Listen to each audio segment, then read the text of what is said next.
Oke, silakan Raisa. Silakan. Sudah terlihat belum Pak share screen-nya? Belum bisa. Belum.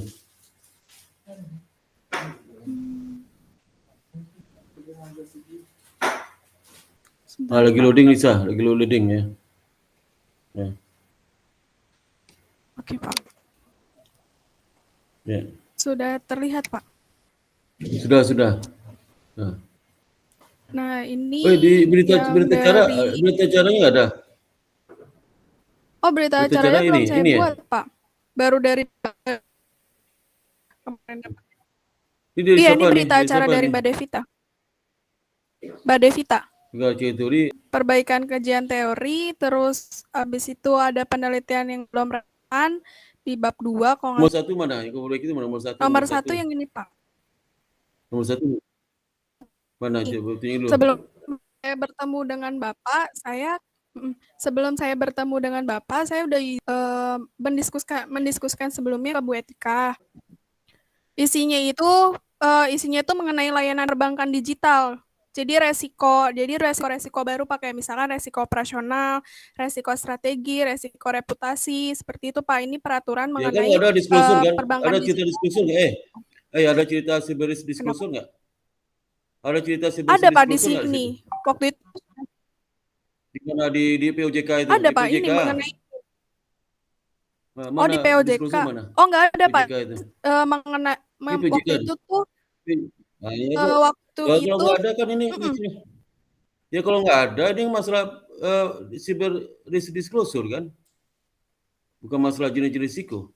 Nah, waktu itu sempat pertama, maaf Pak, sebelumnya itu pernah saya masukin mengenai cyber risk disclosure, terus kata Pak Didi sama Bu Nova katanya disuruh ganti mengenai POJK yang ini Pak, mengenai yang ini Pak.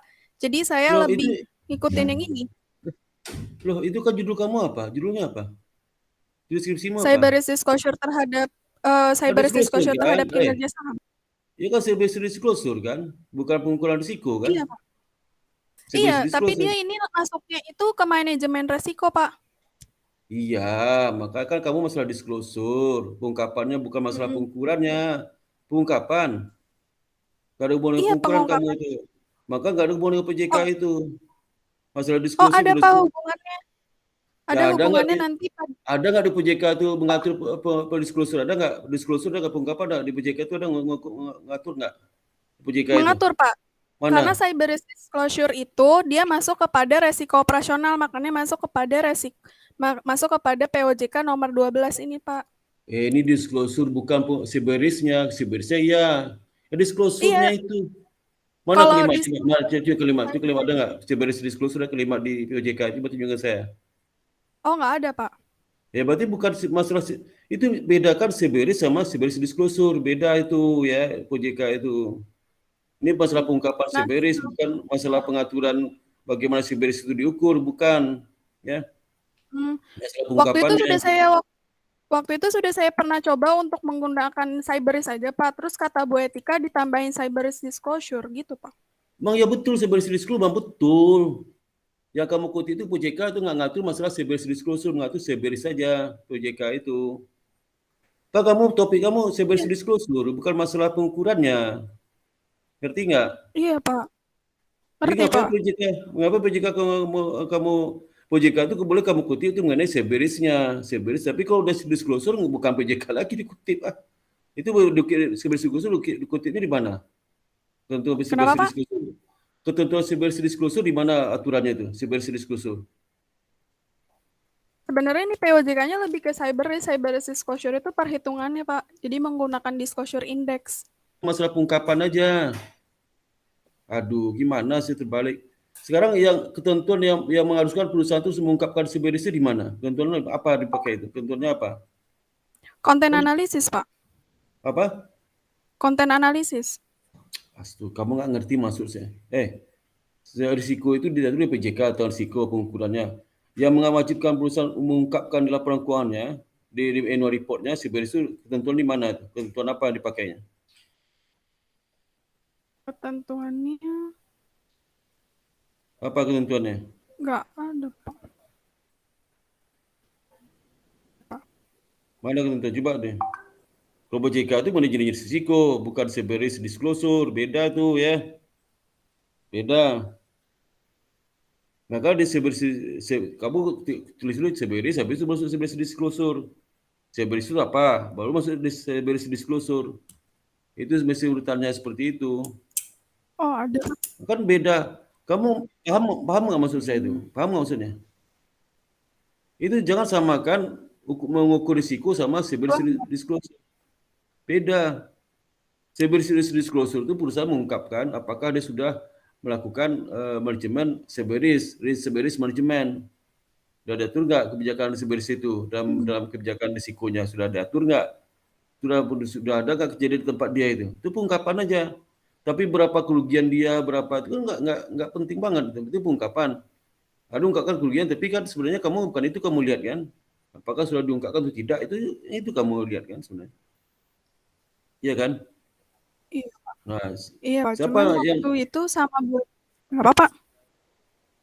iya, makanya dengan demikian kamu carilah ya ketentuan teori yang mengatakan cyber risk disclosure seperti apa. Teori cyber risk disclosure beda loh. Ya, cyber risk itu kamu kutip, cyber risk itu apa, baru nanti pengungkapannya gimana, seperti apa pengungkapan cyber risk itu.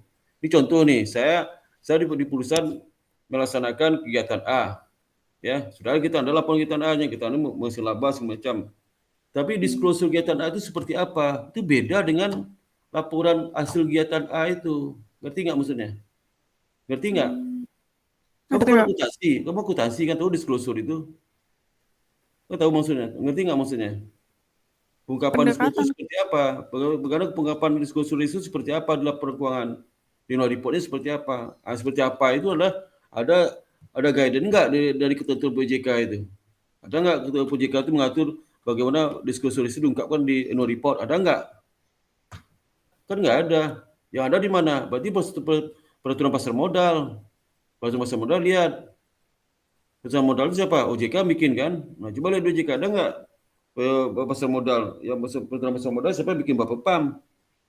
Bapepam gimana? Ada nggak ketentuan Bapepam itu mengharuskan emiten itu mengungkapkan seberisnya di laporan keuangan seperti apa? Nah, itu kamu kutip itu. Nggak nyambung sih, itu kamu kutip ya. Maksud sih itu kamu kutip. Ya. Kamu sudah jelaskan teori cyber risk itu apa, terus ada juga cyber risk disclosure itu apa aja harus diungkapkan itu. Tambah ketiga, ketentuan yang mengharuskan perusahaan itu mengungkapkan cyber risk itu di mana ketentuannya? Apa di OJK atau di Bapepam? Kan perusahaan emiten nih, ya. Bapepam yang mengatur bahasa ini loh. Perusahaan itu mengungkapkan cyber risk seperti ini cara mengungkapkan. Pertama apa, kedua apa aja harus diungkapkan cyber risk disclosure. Bukan masalah mengukur seberis itu ukuran di masalah bukan masalah manajerialnya itu, tapi pengungkapannya, ngerti nggak? Ya, itu maksudnya. Jadi jangan dicampur adukan masalah. Bisa saya contoh credit risk ya. Credit risk yang saya buat lah bagaimana mengukurnya, konsepnya apa, ukurannya seperti apa, kami itu yang penting mengukur saya dapat angka potensi dia berisiko itu berapa angkanya. Nah, itu bicara tentang credit risk. Tapi credit risk disclosure bagaimana risiko kredit itu diungkapkan laporan keuangan, bagaimana cara mengungkapkan laporan keuangannya, ya. Di laporan disclosure apa itu indikasi apakah sudah ada kredit, apa sudah ada manajemen risiko kredit, apa sudah ada infrastrukturnya, apa sudah ada kebijakannya, itu risiko disclosure-nya, kreditnya ya. Beda, dua area yang berbeda, kamu campur aduk kan ngaco itu ya.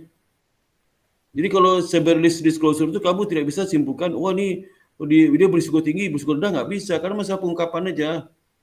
Tapi kalau di ukuran misalnya risiko kredit, saya tahu dia risiko tinggi atau rendah, tinggi sekian juta dolar, rendah sekian itu, tahu tinggi rendah. Tapi sudah pengungkapannya itu bukan masalah apa tinggi rendahnya, dia diungkapkan nggak? Ada nggak pengungkapan kredit risk di laporan keuangan? Ada nggak pengungkapan kebijakan risiko kredit itu seperti apa? Ada nggak kejadian risiko risk berapa kali terjadi setahun? Ada nggak diungkapkan? Seperti itu, beda sama menandakan risiko risk tinggi atau rendah. Jangan dicampur adukkan itu ya. Masalah pengukuran telitinya. Hasilnya berapa tinggi atau rendah. Ya. Masalah disclosure itu masalah bidang lain. Ya. Biasa akuntansi dan bahasa regulator bisa mengurus itu, pengungkapan. Tapi bagaimana kita mengukur risiko, bagaimana kita mitigasinya, bagaimana kita menghindari kejadian seperti apa itu bukan masalah diskursusnya, masalah real aktivitasnya gitu. Ngerti nggak? Ya. Ini mana kamu? Jadi kamu mencampur adukan itu. Makanya di PJK itu diatur nggak bagaimana perusahaan itu mengungkapkan seberis di laporan keuangan? Bagaimana cara? Ada nggak? Kalau nggak ada, ngapain ikuti PJK? Kecuali kamu cerita tentang masih seberis, bukan masalah diskursusnya, tapi masih seberisnya. Itu nggak apa-apa PJK itu. Tapi singkatnya PJK itu, misalnya seberis itu apa? Di PJK itu udah menjelaskan, di PJK itu mengatakan seberis itu terdiri apa saja. Itu aja kutip. Itu ini, tulang kurung PJK. Tapi bukan diskursusnya. Kan nggak ada diatur diskursus. Diskursus pengatur, bukan PJK mungkin. Atau PJK mungkin bukan nomor itu. Atau di bawah PEPAM gitu. Ya ngatur itu ya. Coba kamu cari deh ya. Baik, Pak. Ya, itu yang kamu dengan situ ya. Jadi Baik, Pak, persoalan itu maksudnya. Ya. So kamu tuh bukan masalah seberis, kamu lihat seberis disclosure-nya, ya kan? Kalau seberis mah baca matematiknya itu ngukur itu lebih ribet tuh ya. Ada ekspektasi, ada probability, macam-macam cara atau matematiknya itu ngukur dapat angka sekian, angka sekian, angka sekian. Kamu kan bukan itu, kamu pengungkapan aja. Masalah pengungkapan. Pengungkapan itu bisa kita interpretasi macam-macam tuh ya. Yang terlalu jauh, kalau hanya pengungkapan, yang terlalu jauh analisis yang sampai bilang, wah ini seberis perusahaan terlalu tinggi. Sehingga makin tinggi seberis, makin rendah itu. Nggak bisa seperti itu dong. Nggak bisa. Saya berapa kali ngomong ke orang riset atau diskursus, kalau cerita diskursus, jangan cerita mengenai variabel itu terlalu tinggi, rendah, sehingga berdampak ini. Bukan itu. Artinya kalau yang harusnya apa? Kalau pengungkapan sudah memenuhi ketentuan, maka cenderung informasi dalam diskursus itu bermanfaat bagi investor sehingga cenderung dia mempengaruhi harga saham. Kenapa harga saham? Karena investor memandang bahwasanya perusahaan sudah melaksanakan ketentuan disclosure ya. Tapi bukan masalah tinggi rendahnya risikonya, enggak ada hubungannya. Ada disclosure katakan tinggi rendah disclosure kan enggak. Ya. Kecuali kamu fokus ke satuan angkanya itu, bukan bagaimana dia mengungkapkan. Tapi angkanya itu penting. Kalau mata kuliah risk management itu masalah angkanya itu. Berapa angka kerugian, potensi kerugian berapa, itu dalam manajemen risiko. Dan bagaimana probability angka itu bisa dikontrol sehingga bisa dikurangi di program mitigasi macam-macam.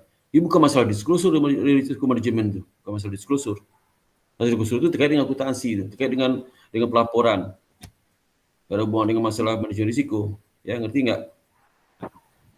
Jadi kalau dicampur aduk itu, orang Indonesia campur aduk sampai pusing bacanya, ya, campur aduk. Iya, ini. Pak.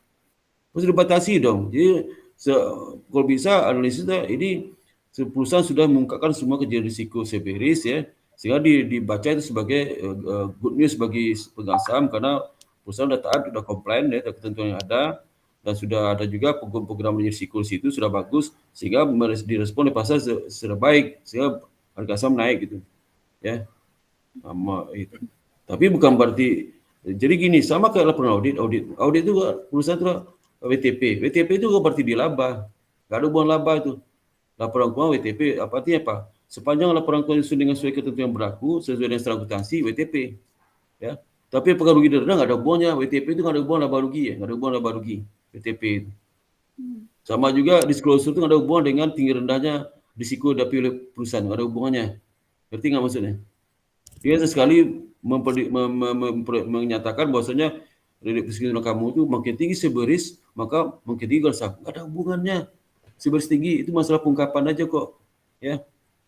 Masalah pengungkapan aja. Itu harus kamu sama ke WTP, makin WTP perusahaan, makin WTP-nya makin bagus, makin sering WTP, maka perusahaan makin berlaba. Nggak ada hubungannya.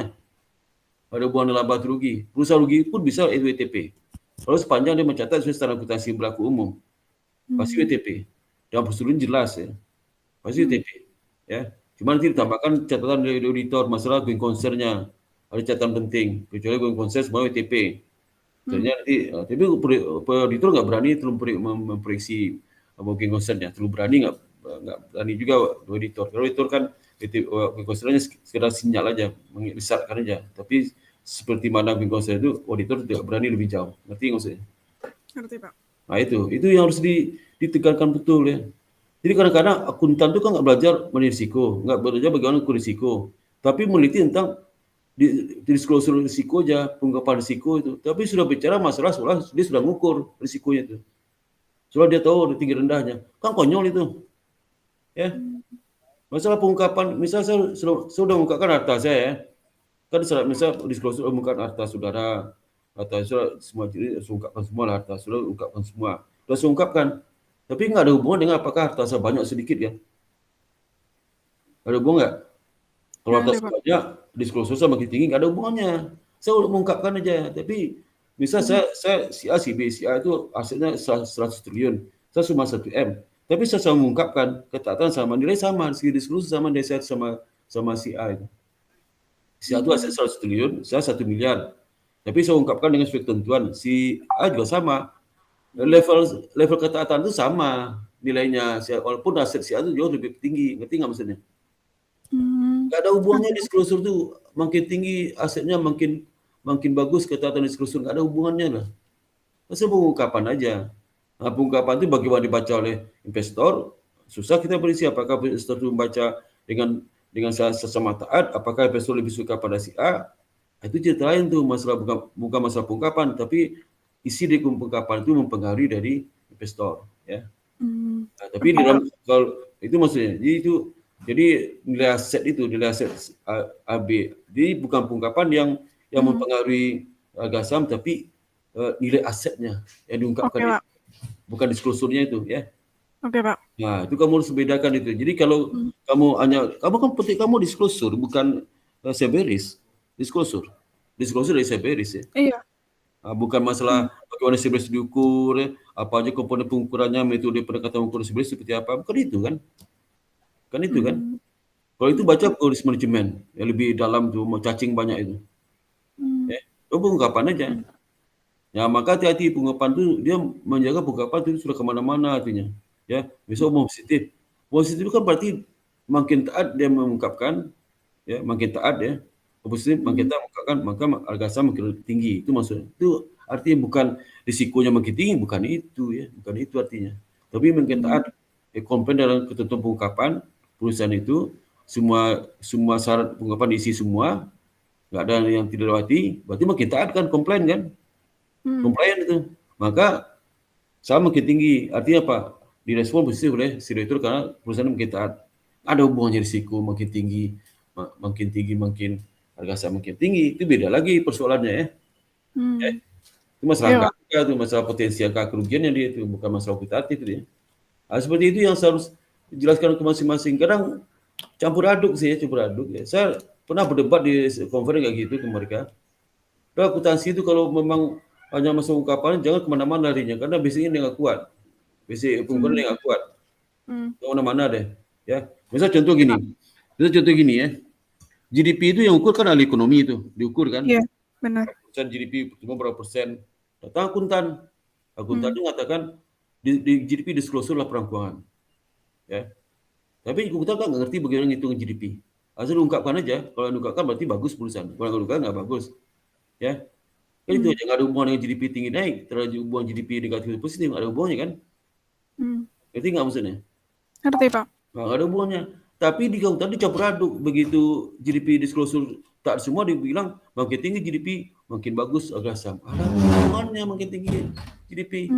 Ada soal pengungkapan juga kok.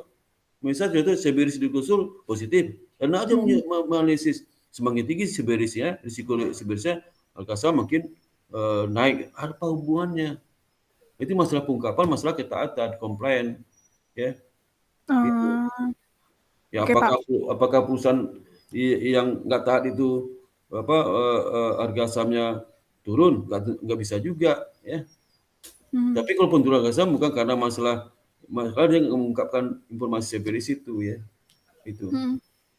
Jadi misalnya saya ungkapkan Seberis saya, tapi jadi Seberis luar biasa. Luar biasa, misalnya saya ungkapkan Seberis ada sekitar 1 triliun, ya. Pasti punya negatif harga saham tuh. Ya. Tapi Seberis nggak pernah terjadi selama ini. Saya ungkapkan.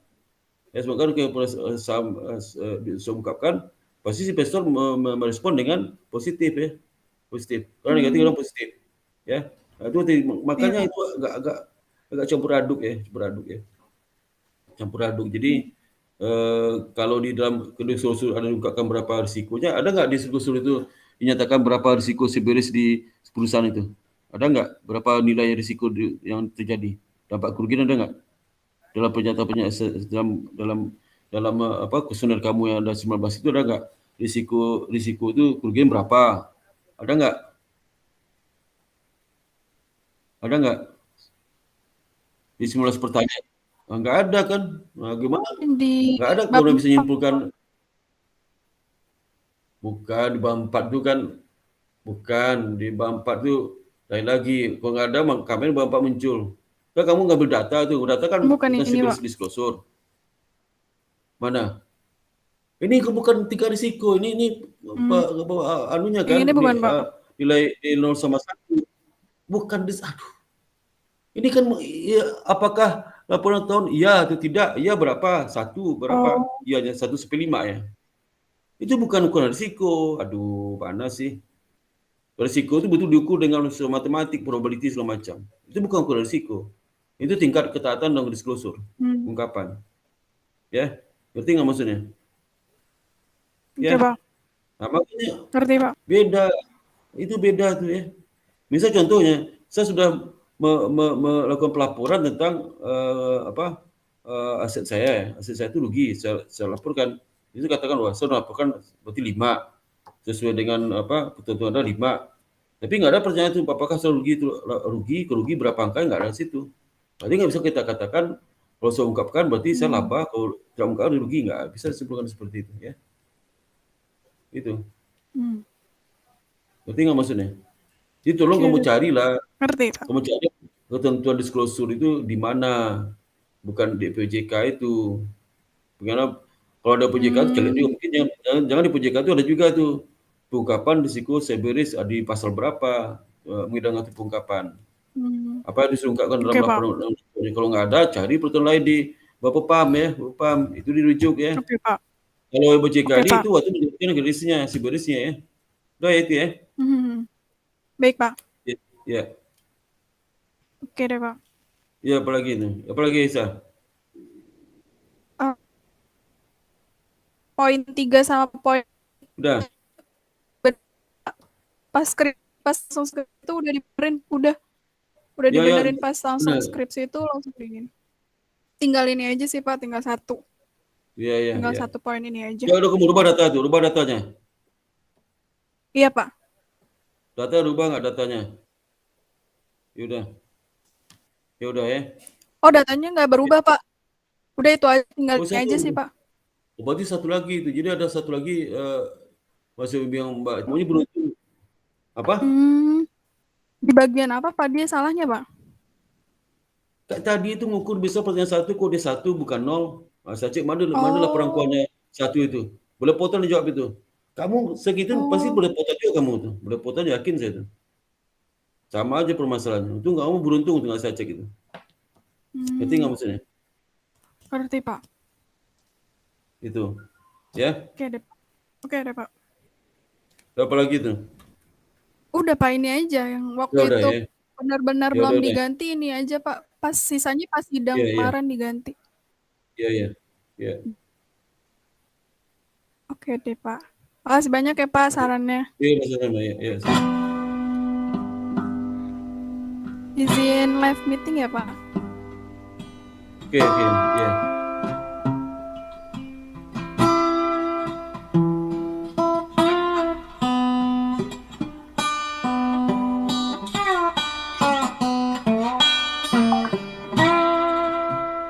Oke, berikutnya si apa? Saya. Sebentar ya. Masuk dulu.